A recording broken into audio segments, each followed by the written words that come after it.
আসসালামু আলাইকুম। আমরা বিটুইন এবং অ্যামং এর ব্যবহারটা একটু শিখে নেই। এখানে একটি তাল গাছের নিচে আমি বসে আছি এবং গাছের থেকে বেশ কিছু পাকা তাল পড়েছে। তো আমরা এই তাল গাছের নিচে বসে পাকা তালগুলোর উপর ভিত্তি করে বিটুইন এবং অ্যামং এর ব্যবহারটা শিখি। এখানে দুটি তাল আপনারা দেখতে পাচ্ছেন। কয়টি তাল? দুটি তাল।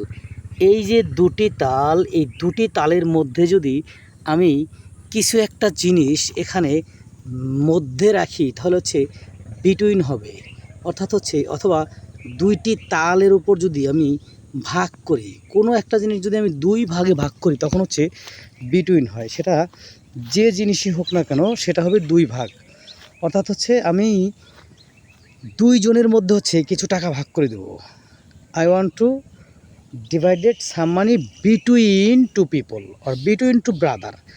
দুই ভাইয়ের মধ্যে আমি কিছু টাকা ভাগ করে দেবো। তাহলে যখন এই দুইজনের মধ্যে ভাগ করবো তখন এটা হবে বিটুইন।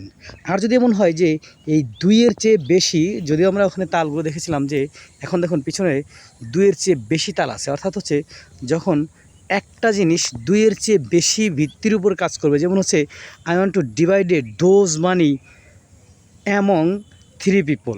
এই যে তিনজন, চারজন, পাঁচজন, 10জন এমন যদি হয় সংখ্যাটা, তাহলে এই যে একের অধিক অ্যামাউন্ট, সেই অ্যামাউন্ট হবে অ্যামং।